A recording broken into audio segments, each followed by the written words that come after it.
Hello, everyone. Welcome to the Y and E podcast. Thank you for joining us. If you haven't subscribed, please make sure you hit the subscribe button, like, share, and engage with us in the comments section. We're chatting about the struggles the Nigerian leaders have been having with insecurity, and it's starting to get worse day by day. And it's unfortunate that the leaders that are supposed to act, they're busy doing something else. And it appears that the Minister of State and Defense, Mr. Matawale, is sponsoring the Muslim community in the North to pray away insecurity. We all know that things like this, God has given us the ability to design what we want, to actually make plans and put it into action for people to be secured in the country. But it appears that they are not putting true actions in place. If they want to stop the insecurity today, they know what to do. They know the buttons to press to stop the insecurity ravaging every part of the country. But unfortunately, they would rather play to the gallery. They would rather tell the imams, their pastors to pray away insecurity instead of doing the work and making sure that we have no bandits or no terrorists inside our bushes in Nigeria. And it's just unfortunate that the poor people are the ones that are bearing the brunt of this recklessness by our leaders. And I'm not sure why the president isn't making a bold call to make insecurity disappear. We know the president is the number one man. The buck stops with him. He's got all the tools that he needs. And I was thinking about it recently. Does it mean that the president is not able to deliver on security because the military officers don't have the tools that they need? Do they have all the tools that they need to make insecurity go away? If they have those tools, why are they not using it? Are the generals refusing orders from the president? Oh, what's going on? Because the children and the teachers are still in the bushes in all your states, and there's no end in sight as to when those people will come out. And it's just unfortunate. We're busy reintegrating terrorists back into society. And if you continue to do that, you are going to encourage more terrorism because the terrorists will know that there's no real consequences to what they're doing, and all they're going to get is a slap on the wrist, and they will continue to torment the people of the country. So I think the president should do something quickly. Whatever he's doing, whatever the Minister of Defense, the Minister of State on Defense, whatever all of them are doing, it's not showing, it's not working, and they need to change their strategy. Yes, I agree with you that whatever they're doing with regards to the insecurity, it's definitely not working. Everybody can see it. Is visible to the blind, and there is no sugarcoating it. Whatever they think they're doing is definitely not working. They need to probably change their strategy. In fact, in this case, I don't even think they have a strategy to begin with, not to talk of a changing strategy. When the president nominated Christopher Musa, in fact, prior to nominating him, there were calls when he was, relieved of his duty. A lot of people called for the president to nominate him because he was going around giving speeches talking about insecurity. So, due to that, a lot of people had a confidence in him at that time, encouraged the president to nominate him. The president nominated him, confirmed by the Senate, and all of a sudden he became a whiner. Since he's been nominated and confirmed, all I've ever heard from him is complain.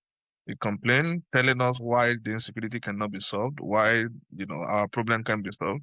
He just complained and complained and complained and complained and just give excuses. I don't think in this condition that the country have found itself, I don't think there is any room for complaint.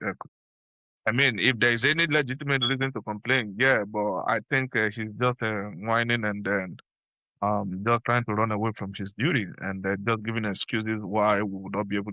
In fact, recently, I think as recent as yesterday, he was saying that the reason why we cannot get weapons and equipment in the country is because of the war between Israel and Iran. Come on, I mean, does that make sense to? It doesn't even make sense to a 5 years old. How is that affecting us? Iran produces their own weapon. Israel produce some of their weapon and get some from the US. So how is that affected? So is it telling us that Nigeria has been buying their weapon from Iran for the longest, or is it saying that Nigeria has been buying their weapon from Israel? It doesn't make sense. I think the honorable thing for him would be for him to resign if he thinks that his hands are tied. I don't want to believe that he don't have the ability. I believe that something else is happening behind the scene. Maybe his hands are tied. Maybe he cannot execute. Maybe there is not even a political will on the part of the presidency to stop the insecurity because it could be, it could cause them second term and then they are just trying to manage it. And going by the history of Nigerian politicians, especially the presidents and the governors, first term, the second term is just um, they just lame duck. They don't do anything. The question is he going to be able to solve this insecurity? Because if he cannot solve it in his first term, I don't even see him making effort to solve it in his second term. Just like Buhari, Buhari was terrible in his first term, but I don't have any word to describe his administration in his second term because his second term was, worse than terrible. I don't have any adjective to qualify his second term. So it's looking like that's how Tinubu will end, but it would be unfortunate if that is his plan because whatever that is, stopping him from fixing it in first term, in second term, Tinubu will be getting crisscrossing the earth, crisscrossing or running from Nigeria to France because at that time he doesn't care. He's not coming out. He's not coming back to ask for vote. It's unfortunate that a lot of these things um affect the common people, but it looks like recently it's been hitting the higher ups, the big, people in the society, just like the general, the former general that died in the hands of bandits, is unfortunate. It shouldn't happen to anybody among us. So I think whatever, just like you said, whatever the presidency is doing, I think they should double their effort.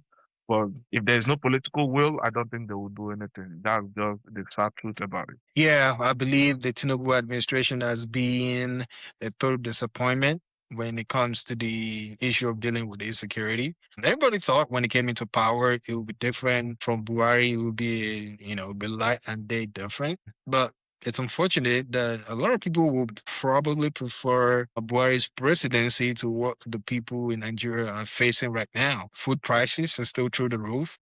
Gas prices are still up there. And IMF is also recommending that the Nigerian government tax the telecommunications company more to generate more money for the government.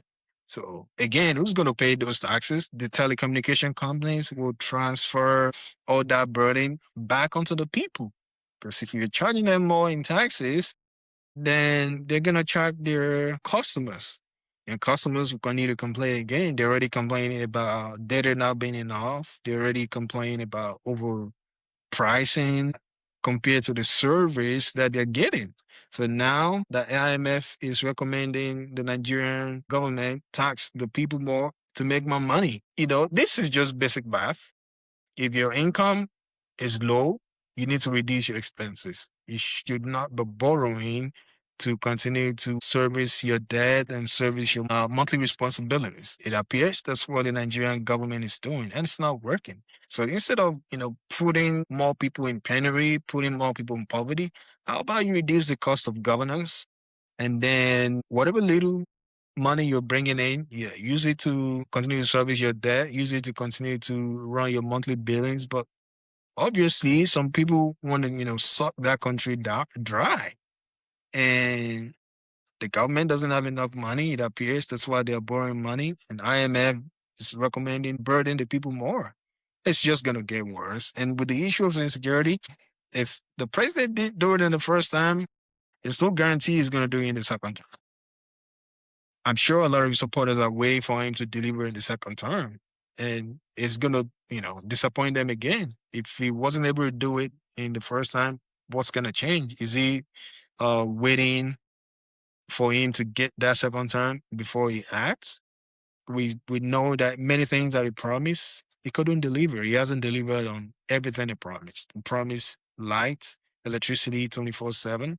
Unfortunately, most places are still struggling with their electricity. It promised food will be surplus in the market. People are struggling to eat. Everything is super expensive. So I think its advisors need to talk to him and figure out what they need to do to make life easier for the people on the streets. Life is not easy. And if you remove Nigeria abroad, sending money home, the Nigerian economy will definitely crash.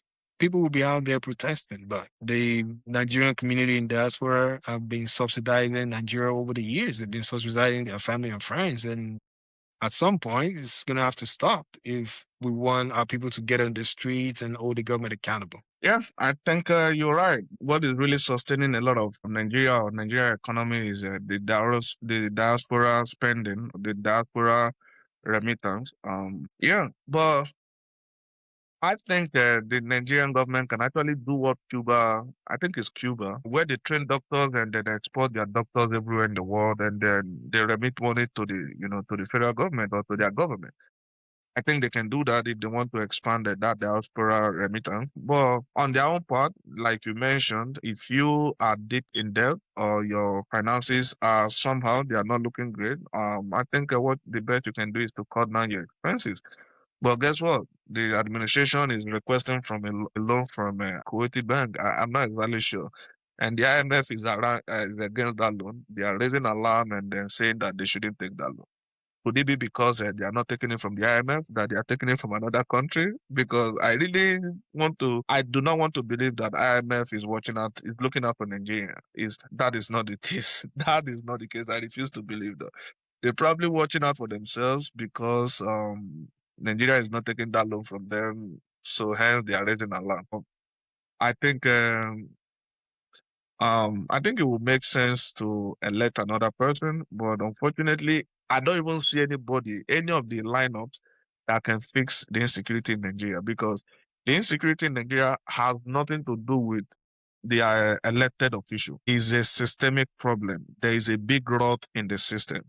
Tell me how you will face insecurity in Borno State when they are integrating almost a 750 former Boko Haram, former bandits into the security, back into the society, and a good number of them will find themselves into the security, agencies. They will probably enlist in the military and enlist in the police department. And then you tell me that we'll be able to solve insecurity. We're not gonna be able to get it right. And I regret to say that insecurity will be with us, especially Nigeria, will be with Nigeria for a very long time. It's a systemic problem. We have to fix the system from in outward, not from outward in. And it has to come, we have to go back to family value. It has to come from from the very basic family structure. We need to start giving back to the number of children we can cater for. It has to start from that place. Because if you have 20 children and you are not able to fend for themselves, they will go fend for themselves. They become a problem to the society, and a lot of them will become criminal. A lot of them will turn out to be good. A sizable number of them will turn out to be criminals. That is just the truth. We'll just have to start encouraging people to have the number of children that they can take care of. And that is one very basic and elementary way that, we can start fighting this insecurity. Because if your child is in school, they are doing well, they are working, I really do not see how they will be, they will go and enlist or, start fighting with all this, and all this terrorist group. I don't see that happening. So let us know what you think and we'll be happy to engage with you in the comment section.